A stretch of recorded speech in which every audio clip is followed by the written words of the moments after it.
6. juuli 2026. Lääne-Siber, umbes 1700 miili kaugusel Ukraina piirist.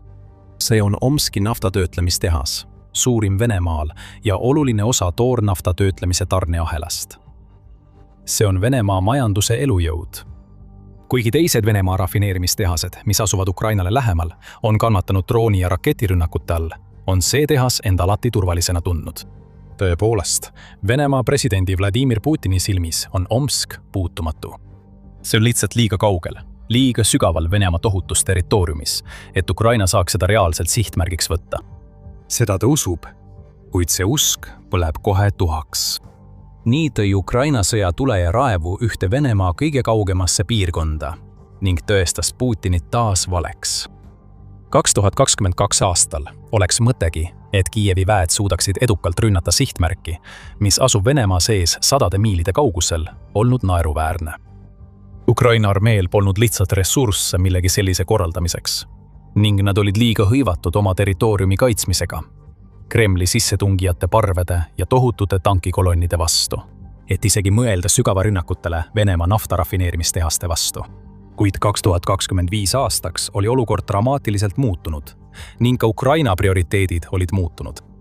Kui konflikt muutus jõhkraks ja veriseks kurnamissõjaks, jõudsid Kiievi väed selge järelduseni. Isegi läänemaailma abiga ei saanud nad kunagi loota, et suudavad Venemaaga võrdses mees mehe vastu peetavas jõukatsumises mõõtu võtta. Mida kauem selline konflikt kestab, seda enam nihkuvad šansid aeglaselt, kuid kindlalt Venemaa kasuks. Sest isegi, kui Ukraina suutis tõrjuda ühe Vene rünnakugrupi teise järel ja hävitada kümneid või isegi sadu vaenlase tanke, olid uued alati ootamas, et neid asendada. Midagi pidi muutuma. Nii et Ukraina komandörid hakkasid vaatama rindeliinist kaugemale, Venemaa tegeliku jõuallika poole. Mitte kuulid, pommid ega droonid. Kuid nafta polnud lihtsalt kütus, mis hoidis Kremli tanke ja soomukeid töös, vaid see oli kogu Venemaa majanduse alus. Just nafta andis Putinile näiliselt lõputu sõjakassa ja just tohutu rafineerimistehaste, torujuhtmete ja terminalide võrgustik võimandas Moskval oma tohutuid loodusvarasid nii tõhusalt ära kasutada. Isegi siis, kui lääne sanktsioonide laine järel riiki tabas, suutis Putin neid korduvalt maha raputada. Olles kindel, et seni kuni nafta voolab ja rafineerimistehased töötavad, võib sõda jätkuda peaaegu lõputult. Ukraina jaoks oli lahendus ilmne. Kui ta tahtis tekitada kõige rohkem kahju, tuli tal tabada Kremlit kõige valusamates kohtades, rafineerimistehastes. Nii algas pikk kampaania, mida Ukraina president Volodõmõr Zelenski nimetab meelsasti kaugmaa sanktsioonideks.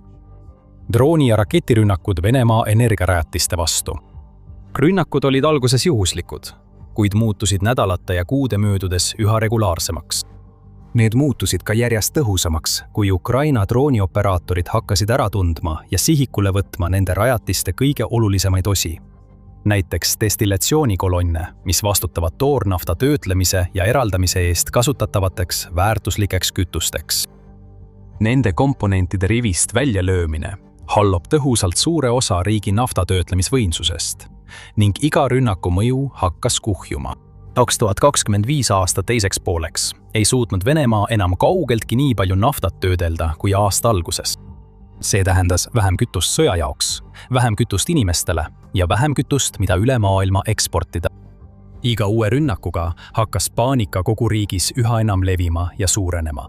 Ja Kremli komandöörid olid isegi sunnitud elutähtsaid õhutõrjevahendeid, nagu S-400 süsteeme kõrvale suunama, et meeleheitlikult kaitsta oma energiataristut. See ei toiminud. Droonid jätkasid tulemist ja 2026 aasta suveks olid need suuremad, paremad ja ohtlikumad kui kunagi varem. 27. juuni.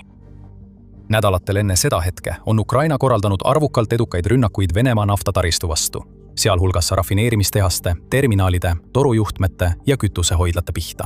Aga Kiiev on peagi valmis asju veelgi kõrgemale tasemele viima. Kiiev soovib selget suveilma maksimaalselt ära kasutada, et viia läbi rida laastavaid rünnakuid oma vaenlase vastu ja põhjustada nii palju kahju kui võimalik, et suruda Putinit veelgi sügavamasse ja pimedamasse nurka, sundides teda kas sõda lõpetama või riskima täieliku hävinguga. Esimene neist rünnakutest algab juba mõne sekundi pärast, kui Ukraina kamikaatsedroonid lendavad kiiresti läbi õhu kahe vaenlase energiavõrgu olulise sõlmpunkti suunas. Esimene neist on Slavjanski naftatöötlemistehas, mis asub Slavjansk-na-Kubani linnas Krasnodari piirkonnas, mitte kaugel Krimmi poolsaarest ja Musta mere vetest, vaid mõnesaja kilomeetri kaugusel Ukraina territooriumist jääb see täiesti Kiievi kõige hävituslikumate droonide ja rakettide tegevusraadiusesse. Slavjanski Eko OÜ-le kuuluv tehas on üks suurimaid rafineerimistehaseid kogu Lõuna-Venemaal. Just siin muudetakse nafta meretranspordi kütuseks. Vene-Musta merelaevastik, mida Venemaa on kogu konflikti vältel kasutanud oma jõu näitamiseks ning drooni- ja raketirünnakute korraldamiseks Ukraina linnade ja asulate vastu lõunast. See laialivalguv rafineerimistehas toodab ka tohutul hulgal bensiini, kütteõli ja muid naftatooteid, millest suur osa eksporditakse Musta mere varilaevastiku laevadega, tagades Kremli kassasse pideva ja märkimisväärset tuluvoo. Ja kui üks droonide parv tormas just sellesse paika, siis teine parv liikus hoopis teises suunas, teise sihtmärgi poole, rohkem kui 1000 kilomeetri kaugusel. Slavneftijanovi rafineerimistehas Jaroslavlis, mis asub umbes 150 miili Moskva kirdes ja üle 400 miili kaugusel Ukrainast. See on üks suurimaid rafineerimistehaseid kogu Venemaal, mis töötleb igal aastal sõna otseses mõttes miljoneid tonne toornaftat. See on oluline kütusevarustaja Venemaa keskpiirkondadele ja mängib juhtivat rolli riigi ulatuslikus energiasüsteemis. See on ka hästi kaitstud. Kreml mõistab täielikult selle rafineerimistehase tähtsust ja on paigutanud osa oma parimatest õhutõrjesüsteemidest lääne piirkondadesse. Kuid neist ei piisa, et peatada Ukraina droone, mis liiguvad pimeduse varjus kiiresti oma sihtmärkide poole. Mööda lennates sellistest nagu S-400 ja Panzer S-1 õhutõrjesüsteemid ründavad nad sügaval öösel. Äkitselt täitub õhk Jaroslavli ja Krasnodari kohal mehitamata õhusõidukite iseloomuliku suminaga. Kohalikud elanikud ärkavad voodist, tormavad akende juurde ja haaravad telefonid, et filmida kaost, mis nende teada kohe vallandub.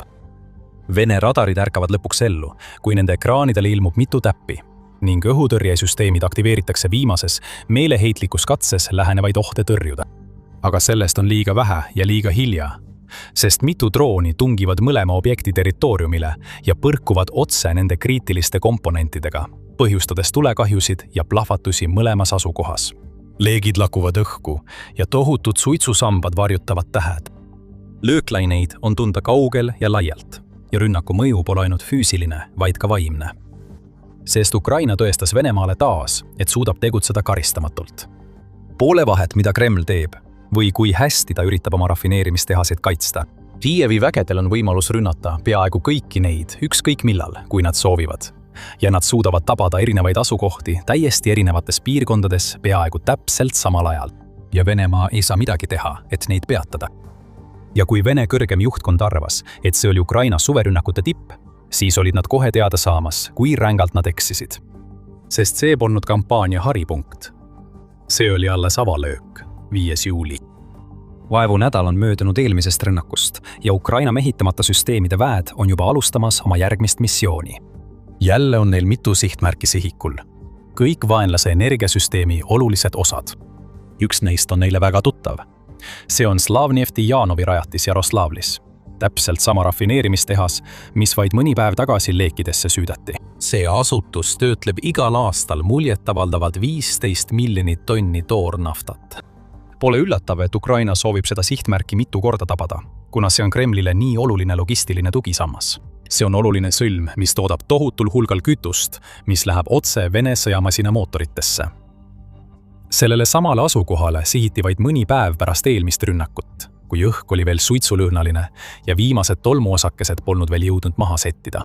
Ukraina tõestaks, et tal pole mingit kavatsust lihtsalt lubada Venemaal seda rajatist parandada ja täisvõimsusel taastada. Ukraina väed ründaksid uuesti ja uuesti, siis kui nad ise tahavad, nii kaua, kui sõda kestab. Ja nii see ka juhtus varahommikul. Öö, mis algas nagu paljud teisedki, muutus draamaks ja kaoseks. Kui mitu Ukraina drooni tabasid nii rafineerimistehast ennast, kui ka lähedal asuvat nafta pumpamis- ja väljastusjaama. Jällegi äratasid plahvatuste helid kohalikke elanikke, kes tormasid akende juurde, et rünnakule tunnistajaks olla. Paljud tegid pilte ja salvestasid videoid, trotsides Kremli korraldusi, postitades need avalikult internetti, et kogu maailm saaks neid vaadata. Suits kerkis taas üles Jaroslavli kohal taevasse, kui Venemaa õhutõrje osutus järjekordselt täiesti ebaefektiivseks. Umbes samal ajal liikusid veel Kiievi droonid teise sihtmärgi poole, mis asus mitusada miili Slavnefti-Janovist loodes. Novatek, Ust-Luga terminal, Venemaa Leningradi oblastis. Lühikese vahemaa kaugusel Peterburist, Soome lahe ääres, asub Ust-Luga, mis on üks Venemaa tähtsamaid ekspordisõlmpunkte. See toimib sisuliselt nii energiatöötlemiskeskuse kui ka laevandusterminalina. Gaasitöötlemistehases töödeldakse tooteid, näiteks reaktiivkütuseks ja gaasiõliks, enne kui neid eksporditakse edasi rahvusvahelistele turgudele Läänemere kaudu. Täpsemalt öeldes, kui see töötab täisvõimsusel, Ust-Luga töötleb umbes 700 000 barrelit naftat päevas ning sellel objektil ulatuvad naftatoodete aastased ekspordimahud ainuüksi 2025 aastal ligi 33 miljoni tonnini. Selle asukoht teeb sellest Venemaa jaoks olulise strateegilise vara, kuid samas ka Ukraina jaoks suure ja kõrge väärtusega sihtmärgi. Selle objekti ründamine ei seisne ainult surve avaldamises Venemaa sisemisele kütusevarustusele, vaid ka nende oluliste rahaliste eluliinide katkestamises, mis on võimaldanud Putinil aasta-aastalt kulutada oma sõjale Ukraina vastu triljoneid rublasid. Ka siin täitsid taevast 10 Ukraina droonid. Leningradi oblasti kuberner Aleksandr Drozdensko teatas hiljem, et Vene õhutõrje suutis kokku hävitada üle 60 drooni. Sellest ei piisanud aga Ust-Luga päästmiseks, sest mitmed droonid tabasid väidetavalt terminali ning kahjustasid ka infrastruktuuri lähedal asuvas Vysotski sadamas ja Luga sõjaväeõppeväljal. Pärast neid rünnakuid püüdsid ärritunud kõrged Vene ametnikud leida mingitki lohutust. Uskudes, et Ukraina võimalustel peab olema mingi piir, arvati, et vaenlase droonid ei saa väga kaugele jõuda, mis tähendas, et isegi kui rafineerimistehased ja muu infrastruktuur Ukraina lähedal olid ohus, need, mis asuvad kaugemal, näiteks Siberi sügavaimates piirkondades, peaksid olema vaenlase droonide eest kaitstud. Aga Ukraina oli just tõestamas, kui vale see väide tegelikult oli. Omsk. See on Siberi 3. suurim linn ning seal asub Venemaa suurim rafineerimistehas. Aastakümneid peeti seda rafineerimistehast kogu Venemaa Föderatsiooni üheks kõige turvalisemaks tööstusrajatiseks. 1950-ndatel Nõukogude Liidu hiilge ajal ehitatud tehasest sai oma asukoha tõttu oluline transpordi- ja töötlemissõlm Siberi piirkonna toetamiseks. See asetas sellega sõna otseses mõttes rohkem kui 1000 miili kaugusele Venemaa läänepoolsetest vaenlastest ja NATO liidu piiridest. Tänu sellele võis Venemaa olla kindel, et isegi kõige hullemates stsenaariumides, näiteks võimalikus sõjas NATOga, oli Omski rafineerimistehas peaaegu võimatu sihtmärk rünnakuks.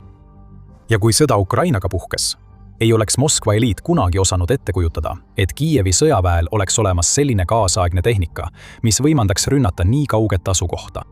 Isegi droonisõja ajastul tundus võimatu ette kujutada, et vaenlase droon suudaks startida kusagilt Ukrainast, ületada rindejoone, okupeeritud alade tapatsoonid ning läbida sadu miile Venemaa õhuruumi, jõudes rafineerimistehaseni ilma, et teda teekonnal hõlpsasti avastataks ja alla tulistataks, ammu enne sihtmärgide lähenemist. Aastaid olid need eeldused täiesti õiged. Ukrainal polnud droone, mida oli vaja nii kauge sihtmärgi ründamiseks, kuid nad töötasid nende kallal. Tükkhaaval, aasta-aastalt, muutus nende kaitsetööstus tugevamaks ning tugevamaks muutus ka nende drooniarmee. Varasematel süsteemidel olid ranged piirangud. Paljud suutsid lennata vaid mõnikümmend miili enne, kui neil energia otsa sai. Aja möödudes hakkasid need piirangud aga leevenema. Ilmusid uued droonid, mis suutsid lennata 100 miili, siis 200, siis 300. Ja nad ei peatunud sellega. Ukraina juhtivad droonitootjad nagu Firepoint jätkasid piiride nihutamist ja määratlesid 2024 aastaks ümber selle, milleks droon võimeline on. Nad olid loonud midagi tõeliselt erilist.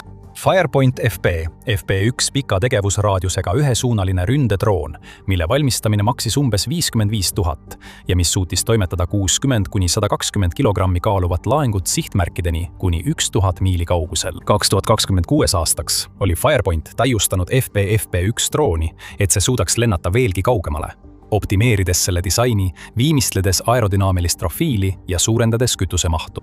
Sellega tõi see sadu uusi sihtmärke ulatusse, näiteks Omski naftarafineerimistehase, mida varem peeti täiesti kättesaamatuks. See asub Ukraina piirist umbes sama kaugel kui New Orleans Los Angelesest. Koht, mida lahutavad rindejoonest sajad ja sajad miilid metsi, tasandikke, mägesid, linnu ja asulaid. Samuti radarid ja õhutõrjesüsteemid, mida on rohkelt. Näiliselt võimatu sihtmärk, mis oli äkitselt muutunud saavutatavaks. ja Ukrainal polnud mingit kavatsust lihtsalt oodata ja lasta asjadel minna. Seda rafineerimistehast, mida haldab naftahiid Gazprom ja mis töötleb igal aastal miljoneid tonne toornaftat, ei kavatsetud lasta edasi töötada maksimaalsel võimsusel. Nii valmistusid Ukraina mehitamata süsteemide väed 6. juuli ööl operatsiooniks, mis erines kõigist varasematest. Otseseks löögiks ühe kõige kaugema sihtmärgi pihta, mida nad kunagi olid üritanud rünnata. Omski naftarafineerimistehase töötajate ja kohalike elanike jaoks tundus 6. juuli öö nagu iga teinegi. Nad teadsid, et sõda Ukrainas käib endiselt ja et see oli aeglaselt hakanud imbuma ka Venemaa piirkondadesse. Nad olid näinud uudisraporteid ja lugenud pealkirju selle kohta, kuidas naftarafineerimistehaseid rünnati sellistes kohtades nagu Leningrad ja Krasnodar. Aga nad tundsid teatud turvatunnet, arvestades tohutut vahemaad, mis eraldas nende linna konfliktist. Aastaid olid nad saanud sõja kulgu jälgida teatud mugavustundega, sest isegi kui juhtusid droonirünnakud või plahvatused, olid need alati nii kaugel. Lühidalt öeldes, ei kujutanud need inimesed kunagi ette, et nende tagaaed võiks muutuda lahinguväljaks. Samamoodi nagu need teised linnad palju kaugemal läänes. Silmapilkselt purunes see illusioon, kui Ukraina droonid sisenesid Omski õhuruumi ja kogu piirkonnas hakkasid kõlama õhurünnaku sireenid. Kuigi nende sireenide hirmutavad helid on teiste piirkondade Venemaa elanikele juba üsna tuttavad, oli see esimene kord, kui Omski elanikud sellist heli kuulsid. See tuli suure šokina, kuid olukord pidi veelgi halvenema. Omski naftatöötlemistehase töötajad astusid õue ja vaatasid uskumatusega taevasse, kui Ukraina FP1 droonide sumin muutus järjest valjemaks. Ka kohalikud elanikud tormasid oma kortermajad akende juurde, silmad ja nutitelefonide kaamerad otsimas horisondilt vähimatki liikumismärki. Mõni sekund hiljem tabas esimene droon sihtmärki, põhjustades tohutu plahvatuse ja saates öötaevasse paksud suitsusambad. Järgnenud minutitel kostis veel plahvatusi, millega kaasnesid tulistamise helid ja isegi Su-57 5. põlvkonna hävitajate õhus. Kohalikud sõjaväelased kasutasid kõiki võimalikke vahendeid, et saabuvat ohtu tõrjuda, kuid miski ei toiminud. Isegi ühe Venemaa õhujõudude kõige arenenuma lennuki kasutuselevõtt ei olnud piisav, et rünnakut peatada. Kui mitu modifitseeritud FP1 drooni laskusid taevast, leidsid oma sihtmärgid ja kihutasid nende poole pöörase kiirusega, põhjustades kokkupõrkel plahvatusi ning jättes endast maha tohutud raevukad tulekahjud. Mitu drooni sihtisid Elo AFT-11 rafineerimisüksust, mis on arvatavasti kogu rajatise kõige olulisem infrastruktuuri osa. See moodustas miljoneid tonne nafta töötlemisvõimsust. Samal ajal keskendusid teised droonid rafineerimistehase töötlemiskolonnidele. Olukorda hakkasid kiiresti valitsema paanika ja kaos, kui leegitsevad seinad paiskusid taevasse ja hirmunud kohalike karjed täitsid õhu. Kohalik kuberner Vitali Kotšenko kiirustas Vene sõnumirakendusse Max, et kinnitada kõigile, et olukord on kontrolli all ja enamik Ukraina droone on alla tulistatud. Kuid tema sõnadest ei piisanud, et varjata leeke ja suitsu. Ega need kattunud ka piltide ja videotega, mis peagi internetis levisid ning šokeerivaid stseene näitasid. Kui sõda Ukrainas jõudis Omskisse, ei saa Omski rünnaku mastaapsust kuidagi üle hinnata. Pealtnäha oli see järjekordne edukas rünnak Vene naftarafineerimistehasele. Tegelikult oli see otsene tabamus riigi suurimale rafineerimistehasele, mis varustas tohutul hulgal kütusega lugematuid kodusid ja ettevõtteid. See oli ka viimane 11 suuremast gaasitootjast Vene Föderatsioonis, mida tabasid Ukraina droonid. Nagu märkis Ukraina relvajõudude kindralstaap oma rünnaku veebiaruandes. See oli veel üks tugev löök Kremli energiasektorile ja majandusele. Veel üks hoop riigi naftatöötlemisvõimsustele ja võimele jätkata sõda Ukrainaga. Rünnaku vahetu mõju sõltub sellest, kui palju kahju täpselt tehti ja kui kaua Venemaal selle kahju parandamine aega võtab. Aga kui me sügavamale vaatame ja laiemat pilti hindame, on mõju palju suurem, kui esmapilgul paistab. Sest see polnud lihtsalt järjekordne rünnak, vaid pretsedenditu löök paika, mida Venemaa pidas puutumatuks. See oli sõnum Ukrainalt otse Putinile endale, andes talle teada, et isegi tema kodumaa kõige sügavamad ja kaugemad piirkonnad pole enam turvalised. See oli Kiievi viis öelda Vene avalikkusele, et mida kauem sõda kestab, seda rohkem nad näevad selle mõju jõudmas üha lähemale nende endi kodule. Kõige tähtsam on see, et see oli näide sellest, kui palju on initsiatiiv 2022 aastal muutunud. Oleks olnud naeruväärne väita, et Venemaa võiks saada sellise löögi osaliseks. Ja veelgi uskumatum oleks olnud vihjata, et just Ukraina oleks see riik, kes selle suudab ellu viia. Aastal 2026 ei ole selline löök enam isegi üllatav. See on tavaline, See on uus norm. See on see, kuidas sõda on kulgenud. See ei ole enam küsimus, kas Ukraina suudab lüüa nii sügavale Venemaa sisemaale, vaid millal. Ja ohus pole mitte ainult Venemaa rafineerimistehased. Vaata, kuidas Ukraina kasutas $20,000 suuruseid droone, et hävitada miljoneid dollareid maksvad Venemaa varilaevastiku tankerid ja tuumapommitajad. Klõpsa praegu oma ekraanil olevale videole ja kohtume järgmisel lahinguväljal.